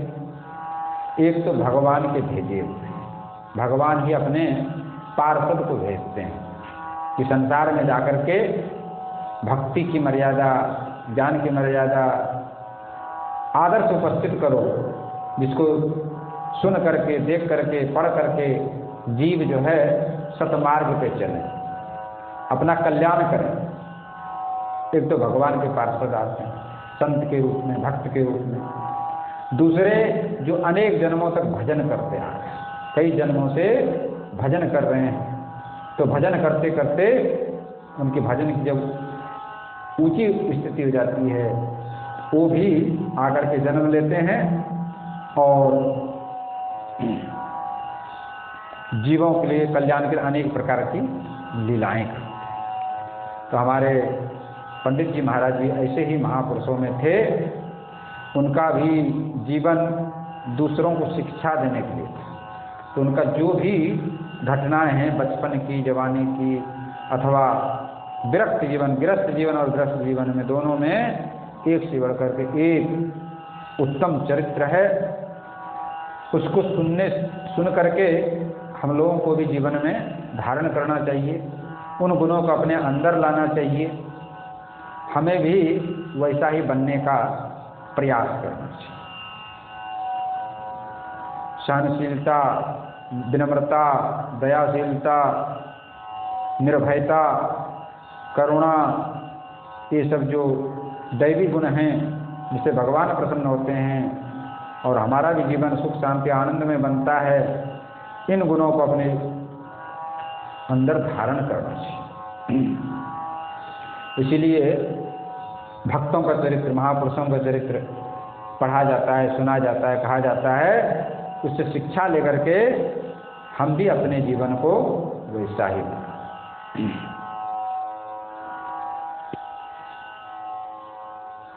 अब श्रीमद् भागवत कथा भी करते थे महाराज, बहुत बड़े विद्वान थे तो भागवत कथा भी किया करते थे।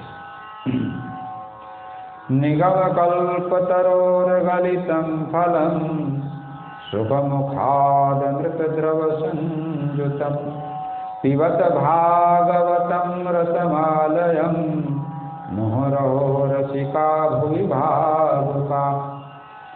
ये भागवत ग्रंथ क्या है? व्यास जी महाराज ने द्वापर के अंत में, एक ही वेद थे,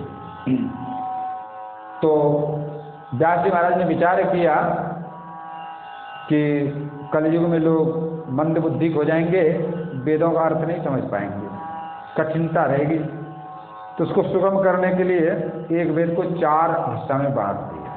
4 वेद हो गए, इसलिए उनका नाम हो गया वेद व्यास। वेदों का जो विभाजन करते हैं उनका नाम वेद व्यास। पुनः उन्होंने विचार किया कि वेद भी बड़ा कठिन है और वेद पढ़ने में सबका अधिकार नहीं, स्त्रियां नहीं पढ़ सकती, जो चतुर्थ वर्ण वाले हैं, शूद्र आदि, वो वेदों को नहीं पढ़ सकते। तो फिर कैसे इनका भी कल्याण हो, सबका कल्याण हो? तो महाभारत की रचना की। महाभारत पंचम वेद माना गया है। महाभारत पढ़ने का अधिकारी सभी, कोई भी पढ़ सकता है। और फिर 17 पुराणों की रचना की, जिसमें सभी धर्म कर्म का वर्णन है। लेकिन फिर भी उनको संतोष नहीं हुआ महाराज। एक दिन दुखी अवस्था में सरस्वती नदी के किनारे बैठे हुए थे। क्या दुख था उनको? कि कलयुग में जीव जो है अधर्मरत हो जाएंगे, भजन साधन नहीं करेंगे, पाप बढ़ जाएंगे, तो कैसे लोगों को उद्धार? इसी चिंता में। देखो, संसारी लोगों की चिंता में और संत महात्माओं की चिंता में बहुत अंतर है। संसारी लोग तो केवल अपने घर परिवार खाने कमाने की चिंता में रात दिन डूबे रहते हैं, लेकिन संत लोगों की चिंता हमेशा परमार्थ के लिए, दूसरों के कल्याण के लिए होता है। किस तरह से जीव माया बंधन से मुक्त होकर के भगवान को प्राप्त हो, ये संतों का चिंता है। चिंता कर रहे थे, उसी समय नारद जी आ गए। नारद जी ने कहा कि व्यास जी, आप कैसे दुखी हो रहे हैं? आपने जीवों कल्याण के लिए बहुत कार्य किया, 4 वेद रचे, वेद वेदांत की रचना की, उपनिषद की रचना की, 17 पुराण रच दिए, महाभारत रच दिए। ऐसा कोई भी धर्म कर्म का वर्णन आप नहीं है जो आपने नहीं किया, फिर भी आप चिंतित हैं, दुखी हैं। व्यास जी कहने लगे, हमको स्वयं पता नहीं है कि मैं क्यों अशांत हूँ, क्यों दुखी। तब नारद जी कहने लगे कि आपने धर्म का वर्णन किया, अर्थ का वर्णन किया, काम का वर्णन किया, मोक्ष का वर्णन किया, सकाम कर्मों का वर्णन किया। तालाब खोदने से ये होता है, बाग लगाने से ये होता है, तीर्थ करने से ये होता है, पुण्य कर्मों का वर्णन किया। लेकिन जिन कर्मों से भगवान की प्राप्ति होती है, भगवान का प्रेम मिलता है, वो बात आपने विस्तार से नहीं कही। और भगवान की लीला और भक्तों की लीला कथा का विस्तार से वर्णन नहीं किया, इसलिए आपको अशांति। इसलिए आप भगवान और भक्त के लीला कथा का वर्णन करें विस्तार से, और भक्ति की महिमा का वर्णन। तो वही 18वां पुराण श्रीमद् भागवत पुराण के नाम से व्यास जी ने लिखा, जो सभी वेदों सभी पुराणों का सार है। सबसे अंतिम रचना श्रीमद् भागवत। इसलिए भागवत कथा हमेशा पढ़ना चाहिए, हमेशा सुनना चाहिए, ऐसा कहा गया है।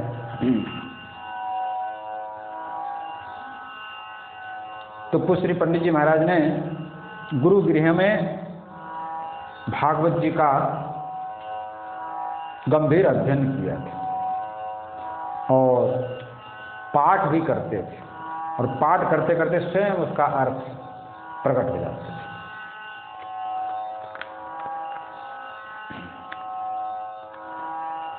अब किशनपुर से कल्याणीपुर आ गए, यहाँ पर खूब प्रयास किया कि घर की गरीबी दूर हो जाए। कैसे दूर हो? तो खेत पे सिंचाई का साधन नहीं था, आकाश से वर्षा होती तब खेती होती थी। जिस वर्ष वर्षा हो जाए अन्न उपज जाता था, नहीं तो नहीं होता था। तो घर का खर्चा अधिक था। ये तो जो है 3-4 तो बहन, फिर भाई, फिर माता पिता, कम 8-9 प्राणी हो गए घर में, तो खर्चा बहुत था। तो क्या करें फिर? पुरोहित कर्म इनके यहाँ था नहीं, कर्मकांड के विद्वान तो थे लेकिन पुरोहित कर्म नहीं करना चाहते। तो विचार किया कि ऐसा करते हैं, श्रीमद् भागवत कथा करते हैं, उससे जो उपार्जन होगा उससे अपना काम चलेगा। तो सबसे पहली कथा सुनाने के विचार के किसको सुनावें? तो विचार के किसी देवी देवता का श्रोता बनाया जाए।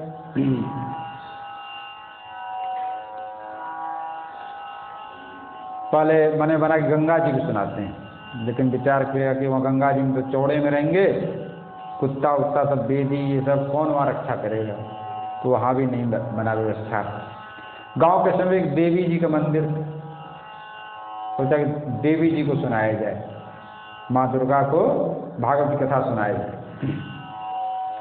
लेकिन उस मंदिर में महाराज किवाड़ नहीं थे, बिना किवाड़ के तो फिर वही दिक्कत है, देवी श्रीमद् भागवत पोथी की सुरक्षा संभव नहीं, कौन वहाँ रक्षा करे, कौन पहरा दे। ये भी विचार स्थिर नहीं हुआ, अनेक तरह के संकल्प विकल्प आए। अंत में भगवान की कृपा से एक विचार मन में उदय हुआ कि माता पिता भी साक्षात भगवान है। क्योंकि वेद में कहा गया है, मातृदेवो भव, पितृदेवो भव, आचार्य देवो भव, अतिथि देवो भव। माता भगवान के समान है, पिता भी भगवान के समान है, आचार्य भी भगवान के समान है, अतिथि भगवान। तो माता जी को सुनाया जाए भागवत की कथा, ऐसा मन में उनके आई। अब उन्होंने उत्तम मुहूर्त का शोधन किया और संक्षिप्त रीति से गणपति पूजन किया, 16 मातृका, नवग्रह, कलश स्थापना, समस्त विधि विधान संपन्न किया और अपनी जन्मदात्री भगवत स्वरूपनी माँ को, जैसे कि भगवान कपिल देव ने माता देवहूति को श्रीमद् भागवत सुनाया, उसी विधि से श्रवण कराने लगा। और कोई नहीं है, केवल माता जी विराज रही हैं एक आसन पे और पंडित जी महाराज पाठ कर रहे हैं, कथा सुना रहे हैं। प्रतिदिन पूज्या माता जी के चरणों में सर्वप्रथम प्रणाम करते, उसके बाद कथा कहने के लिए व्यासासन पर विराज करते। माता जी व्यासासन के सम्मुख उत्तम आसन पर विराज करके कथामृत पान करते, बस वक्ता और श्रोता थे महाराज, और कोई नहीं, कुछ नहीं। वक्ता तो पुश्री पंडित जी महाराज थे और श्रोता उनकी माता जी थी। ये प्रथम कथा उन्होंने कहा अपने घर पर, कोई नहीं, केवल अकेले। मूल भागवत के श्लोक के आधार पे अत्यंत सुबोध शैली में कथा सुधा मंदाकिनी धारा का प्रवाह हुआ और श्रोता वक्ता दोनों प्रेम में डूब जाते। बड़ा अद्भुत विलक्षण कथा। और कभी कभी तो जब सरस प्रसंग आते तो आंखों से अश्रु बहने लगता, सात्विक विकार प्रकट। इस कथा में कोई बाहरी आडंबर नहीं है, बस सात्विक वातावरण, सादगीपूर्ण वातावरण। और कथा का उद्देश्य क्या था? ऐसी जो कथा होती है इससे संसार का बहुत बड़ा कल्याण करना है, क्योंकि इसमें केवल भगवान ही रहते हैं मध्य में, और जो बाहरी उपचारों के द्वारा किया जाता है उसमें मन भटक जाता है। ये सात्विक कथा है। इसी तरह से हमने भी विचार किया है, अभी 22 तारीख से 28 तारीख तक यहाँ पर श्रीमद् भागवत जी का मूल पाठ का पारायण एक पंडित जी हैं, उनके द्वारा होगा, और विधि विधान से होगा, वेदी आदि भी बनेंगे, और जो है 2 घंटा हुई शाम के समय संक्षेप में कथा का प्रवचन होगा। इस तरह से भक्तमाल और भागवत दोनों एक ही वस्तु है। भागवत जी में भक्तों के चरित्र का वर्णन है, और भक्तमाल में भी भक्त और भगवान का चरित्र का वर्णन, दोनों एक जैसा ही है। भक्तमाल जी में विशेषता क्या है कि भक्तमाल जी में कलयुग के भक्तों का वर्णन विशेष किया गया है। भागवत जी में तो वहीं तक के भक्तों का वर्णन है, द्वापर से अंत तक का। और भक्तमाल ग्रंथ में नाभाजी महाराज ने जो सतयुग त्रेता द्वापर के भक्त, उनका संक्षेप में केवल नाम लिखते हुए चल दिए हैं, क्योंकि उनका वर्णन सब पुराणों में, इतिहासों में सब जगह है, और कलयुग के भक्तों का वर्णन नहीं। इसलिए कलयुग के भक्तों का विस्तार से उन्होंने भक्तमाल में वर्णन किया है, ये विशेषता है। लेकिन जो प्राचीन भक्त हैं वो भागवत में, रामायण में उद्धृत है। तो भक्तमाल और भागवत, भागवत किसको बोलते हैं? जो भगवान के, उनका नाम है भागवत, जिसमें भगवान के भक्तों की कथा है, वो भागवत है। भागवत में भगवान की लीला तो है, 24 अवतारों का वर्णन है, लेकिन मुख्य है भक्तों का चरित्र। देखिए, आप प्रारंभ करें।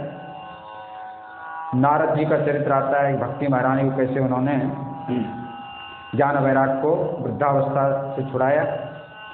उसके बाद सुखदेव जी महाराज आए हैं, राजा परीक्षित को उपदेश दे रहे हैं, उसमें महाभारत के भक्तों का वर्णन है, द्रौपदी का, विष्णु पितामह का, कुंती जी का, फिर आगे चल के विदुर जी का, फिर कपिल मुनि का, माता देवहूति का, अनुसुईया जी का चरित्र,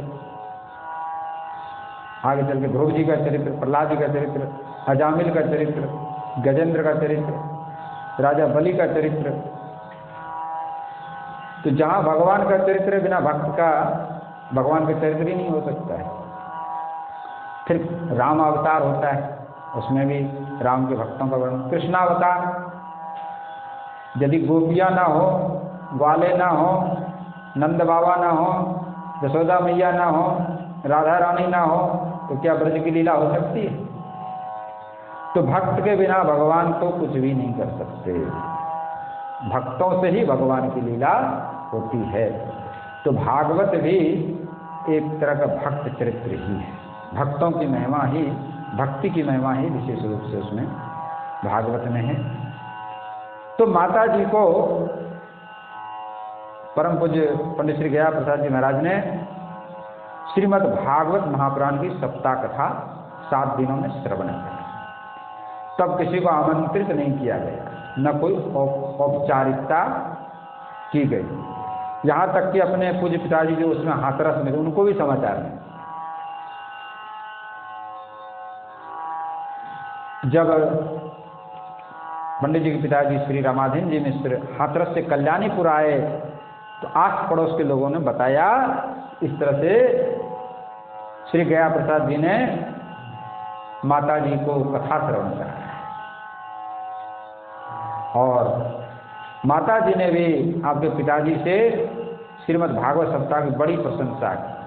अब सबके मुख से प्रशंसा सुनकर के पिताजी के मन में भी आया कि हम भी इनके मुख से एक कथा सुनेंगे।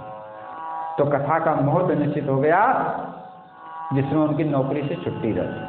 अब की बार तो प्रधान श्रोता पिताजी हैं, और उन्होंने थोड़ा सा व्यवस्था भी किया, मंडप उंडप बनवाया, और सगे संबंधी नातेदार रिश्तेदार को बुलाया, गांव में भी समाचार दे दिया कि यहाँ पर कथा।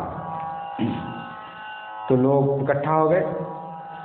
सुनिश्चित मुहूर्त पे श्रीमद् भागवत महापुराण सप्ताह कथा का शुभारंभ हुआ, और इस कथा का आयोजन घर पर ही किया गया। कोई सगे संबंधी, बहुत से सगे संबंधी नातेदार रिश्तेदार भी कथा सुनने के लिए आए, और गांव के लोग भी आए, बड़ी भीड़ जुट गई। मैंने सब लोग नित्य नियम से कथा सुनते थे, और कथा की शैली है व्यास और समास।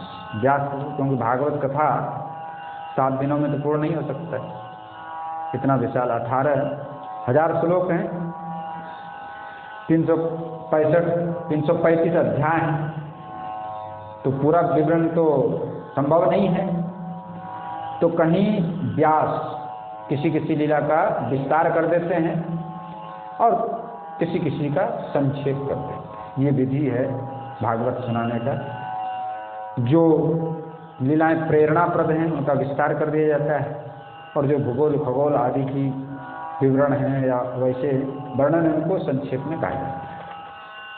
इस तरह से व्यास और समास शैली का बड़े ही मधुर वाणी में और बड़े ही लालित्यपूर्ण ढंग से श्रीमद् भागवत की कथा कही। सभी श्रोता आनंद में भाव विभोर हो जाते, झूमने लगते। इस तरह से बड़े धूमधाम से उल्लासपूर्वक आनंद के वातावरण में ये द्वितीय श्रीमद् भागवत कथा संपन्न हुई। इस कथा में बड़ी बहन के ससुर पंडित श्री सरयू प्रसाद जी भी आए थे कल्याण में, बहुत दिन के बाद आए। इस सरस भागवत कथा को सुनकर के बड़े ही आनंदित हुए, आह्लादित हुए, और उन्होंने सबके सामने कहा, पंडित गया प्रसाद जी, आप वास्तव में पंडित, आपकी भागवत कहने की जो शैली है बड़ा सरल, सरस, मधुर और हृदय को ग्रहण करने वाला, हृदय ग्राही है। आपकी शैली सरल है, सरस है, लेकिन बड़ा ही विद्वतापूर्ण है, प्रबोधपूर्ण है, भावपूर्ण है। आपके मुख पर आपकी प्रशंसा करना ठीक नहीं है, लेकिन बड़ा आनंद मिला, हृदय गदगद हो। इस प्रशंसा को सुनकर के पंडित जी के मुख पे संकोच का भाव हो गया। आपने दृष्टि नीची कर ली, कुछ बोले नहीं। इस भागवत सप्ताह कथा का कल्याणीपुर के लोगों पर भी बड़ा प्रभाव पड़ा।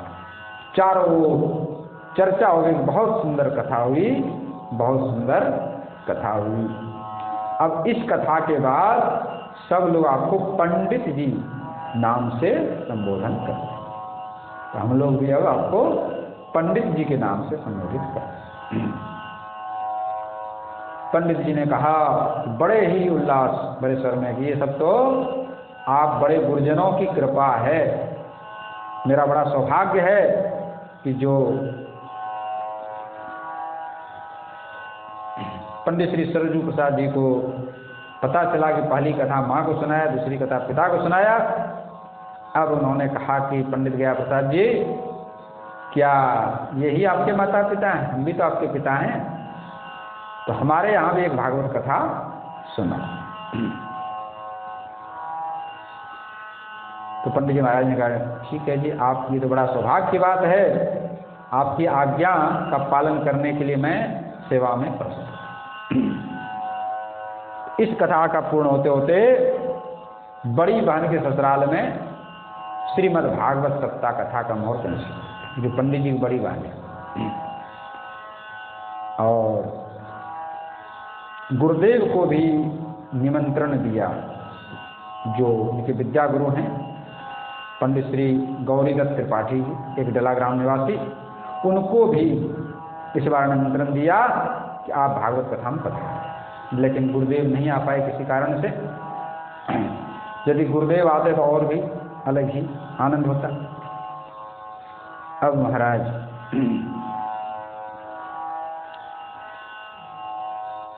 इस कथा में जो पिताजी को सुनाया था ना, इस कथा गुरुदेव नहीं आ पाए, तो जो भी वस्तु चढ़ा था, द्रव्य, अन्न, वस्त्र श्रोताओं ने चढ़ाया था, वो सब एक भी अपने लिए नहीं रखा, सारा सारा इकट्ठा करके गुरु जी को जाकर के अर्पण। पहली ये इस कथा का जो पिताजी को सुनाया था। गुरु जी शिष्य की श्रद्धा देख करके बड़े गदगद हो गए और दोनों हाथ सिर पे रख के आशीर्वाद। इसके बाद बड़ी बहन के ससुराल बैरिहा खैर में पहुंच गए कथा करने के लिए। यहाँ बड़ा महाराज भारी उत्सव, बहुत बढ़िया पंडाल बना था, मंच बना था, सजावट की गई थी और बड़े उत्साह से कथा का आयोजन हुआ यहाँ। कुछ दिन पहले एक पंडित जी ने किया था कथा यहाँ पे साज गाजे बाजे के साथ। तो लोगों के मन में तो पता नहीं ये कथा कैसे हुई, शंका थी मन में। लेकिन प्रधान श्रोता थे पंडित सरयू प्रसाद, जो इनके ससुर जी हैं, इनके बहन के। सबको प्रणाम करके व्यासपीठ पे विराजमान हो गए और उच्च स्वर में जो भागवत जी का मंगलाचरण है उसके श्लोक का गायन किया। सच्चिदानंद रूपाय विश्वोत्पत्त्यादि हेतवे तापत्रय विनाशाय श्री कृष्णाय वयं नमः। यं प्रव्रजन्तमनुपेतमपेतकृत्यं द्वैपायनो विरहकातरजुहाव पुत्रेति तन्मयतया तरवोऽभिनेदुष्टं सर्वभूतहृदयं मुनिमानतोऽस्मि। इस श्लोक का बड़े ही ललित स्वर में मनमोहिनी शैली में उच्चारण किया। तो वहाँ पर जो पंडित सरयू प्रसाद जी के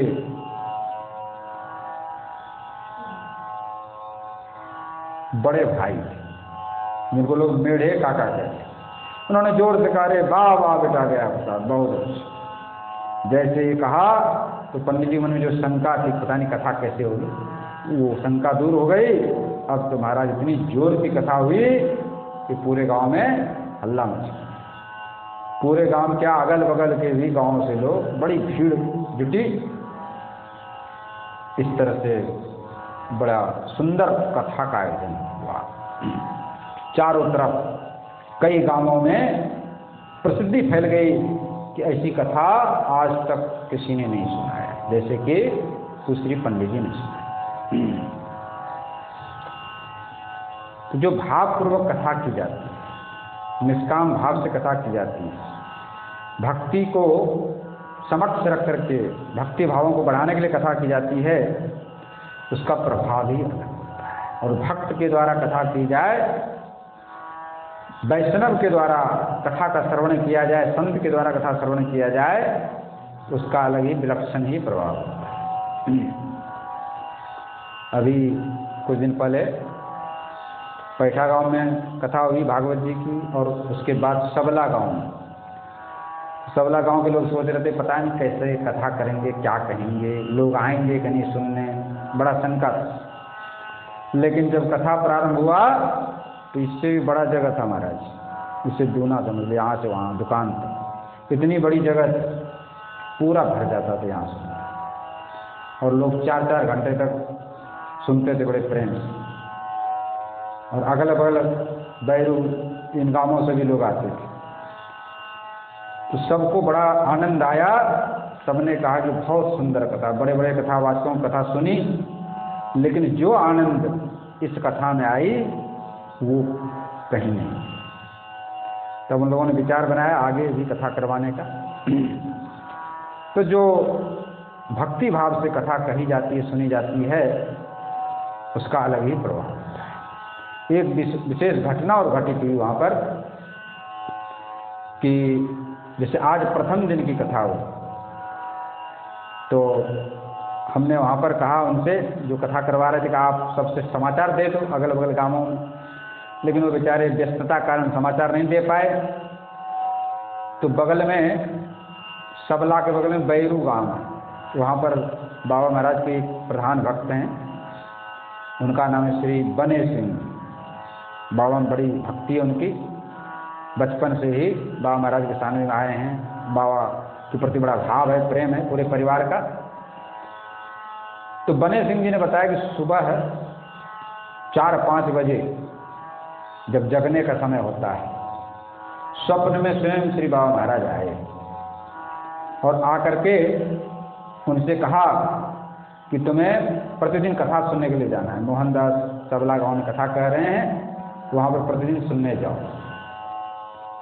इतना कह के बाबा महाराज अंतर ध्यान हो गए और उनकी नींद खुल गई। उसके 2 घंटा बाद मैंने फ़ोन किया कि यहाँ पर सबला गांव में कथा हो रही है, आप सुनने के लिए पधारें। लेकिन उस समय उन्होंने इस घटना की चर्चा नहीं की। जब कथा 7 दिन पूरे हो गए उसके बाद उन्होंने अंत में चर्चा की कैसे जैसे बाबा महाराज ने स्वप्न में हमसे कहा। तो ये कुछ बाबा महाराज की भी प्रेरणा है। पहले लोग कहते थे कि भाई परंपरा नहीं है यहाँ कथा करने का, तुम क्यों कथा करते। तो मैंने बाबा महाराज से आज्ञा ली थी, लेकिन हमने गुप्त रूप से आज्ञा लिया था, किसी को मैंने बताया नहीं। लेकिन जब बने सिंह जी ने बताया तो ये पूरा विश्वास हो गया कि बाबा महाराज प्रसन्न हैं और दुनिया नाराज रहे तो रहे। जब गुरु मेहरबान तो चेला पहलवान, तो दुनिया वाले कुछ कहे बकते रहें। हमारे गुरु जी ने आज्ञा दे दी है, और ये आज्ञा तो बहुत पहले दिया है कि परम पूज्य पंडित श्री गया प्रसाद जी महाराज के जीवन, उनका जो शिक्षा है, उनका प्रचार प्रसार करना है। तो ये कथा से ही संभव है। इसमें अपने बाबा महाराज का चरित्र का भी प्रचार प्रसार है, गौ माता का प्रचार प्रसार है, भक्ति का प्रचार प्रसार है। और संत लोग कर ही क्या सकते हैं, संतों का जीवन ही परमार्थ के लिए होता है। अरे अपना भजन तो दुनिया कर लेती है, कोई भी कर लेगा, लेकिन स्वयं भजन करे और अपने साथ अनेक लोग भी भजन करें। स्वयं परम पूज्य पंडित जी महाराज कहते थे हम स्वयं भजन में लगते थे और दूसरों को भी लगाते थे। हाथ तरस में रहे तब भी 100-200 लोग भजन में लगे रहते थे, और जब यहाँ गोवर्धन आए तो यहाँ भी आने को हजारों लोग भजन में लगे रहते। तो स्वयं भजन करें और दूसरों से भी भजन करवाएं, ये संतों का उद्देश्य लक्ष्य होता है। नहीं तो अकेले भजन करो, स्वार्थ अपना ही स्वार्थ पूर्ति होगा। आप तरे औरन को तारे, इस तरह से महाराज भागवत जी का देखो, भागवत जी एक जो अनुष्ठान होता है सकाम विधि, उसको तो ब्राह्मण देव को ही अधिकार है करने का, लेकिन भागवत प्रवचन करने का, कथा करने का अधिकार कोई नहीं। जो अनुष्ठानिक विधि विधान है, तो अनुष्ठानिक विधि विधान तो पंडित जी ही करते हैं, वही पूजा करते हैं, वही पाठ करते हैं, वही जो है सब कार्य करते हैं। हम तो केवल प्रवचन मात्र करते हैं। जो शास्त्रीय आज्ञा है उसके अनुसार से ही चलना चाहिए। इस तरह से कथा हुआ, और जो भी द्रव्य आया था, चढ़ावा आया था, पंडित जी महाराज ने नहीं लिया। काफ़ी आग्रह किया लेकिन उन्होंने नहीं लिया। तो श्री सरयू दास जी ने कहीं उनको भगवत सेवा मंदिर में लगा दिया। इस तरह से 3 कथा हुई, और आगे हाथरस में जब पहुँचे तो वहाँ भी भागवत कथा यदा कदा होती रहती है। उसकी चर्चा आगे प्रसंग में करेंगे। बोलो श्री भागवत भगवान की जय। सीताराम सीताराम जय सीताराम, जय राधे श्याम राधे श्याम, जय राधे श्याम, जय सीताराम सीताराम, जय सीताराम, जय राधे श्याम राधे श्याम, जय राधे श्याम, जय सीताराम सीताराम, जय सीताराम, जय राधे श्याम राधे श्याम, जय राधे श्याम, जय सीताराम सीताराम, जय सीताराम, जय राधे श्याम राधे श्याम, जय राधे, जय सीताराम सीताराम जय सीताराम, जय राधे श्याम, राधे श्याम जय राधे श्याम, जय सीताराम, सीताराम जय सीताराम, जय राधे श्याम, राधे श्याम जय राधे श्याम। श्री भागवत भगवान की है आरती, पापियों को पाप से हैं तारती।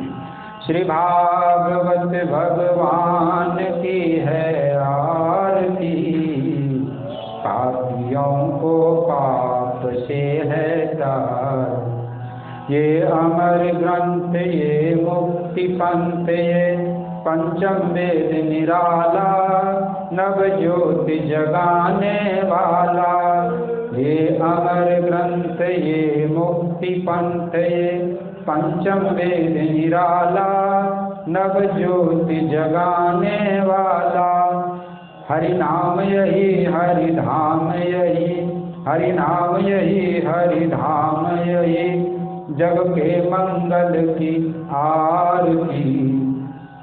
पापियों को पाप से हैं तार, श्री भागवत भगवान की है आरती। पापियों को पाप से हैं तार। ये शांति गीत पावन पुनीत, पापों को मिटाने वाला, हरि दर्श कराने वाला। ये शांति गीत पावन पुनीत, पापों को मिटाने वाला, हरि दर्श कराने वाला। ये सुख करनी ये दुख हरनी, ये सुख करनी ये दुख हरनी, श्री मधुसूदन की आरती। पापियों को पाप से हैं तार, श्री भागवत भगवान की है आरती। पापियों को पाप से हैं तार। ये मधुर बोल जग फंद खोल, सन्मार्ग दिखाने वाला, बिगड़ी को बनाने वाला। ये मधुर बोल जग फंद खोल, सन्मार्ग दिखाने वाला, बिगड़ी को बनाने वाला। श्री राम यही घन श्याम यही, श्री राम यही घन श्याम यही, प्रभु की महिमा की आरती। पापियों को पाप से हैं तार, श्री भागवत भगवान की है आरती। पापियों को पाप से हैं तार। बोलो श्री भागवत भगवान की जय, श्री भक्तमाल जी महाराज की जय, श्री बालकृष्ण भगवान की जय, श्री गिरिराज महाराज की जय, श्री हनुमान जी महाराज की जय, श्री व्यास जी महाराज की जय, श्री सुखदेव जी महाराज की जय, सब संतन की जय, सब भक्तन की जय, सब धामन की जय, गौ माता की जय, अपने अपने माता पिता की जय, श्री सुखदेव भगवान की जय। बोलो श्री बाबा महाराज की जय, बाबा के लाला की जय, लाला के बाबा की जय, लाला और बाबा दोनों की जय। सत्य सनातन धर्म की जय। जय जय श्री राधे श्याम, जय जय श्री राधे श्याम, जय जय श्री राधे श्याम, जय जय श्री सीताराम, जय जय श्री सीताराम, जय जय श्री सीताराम। हर हर हर महा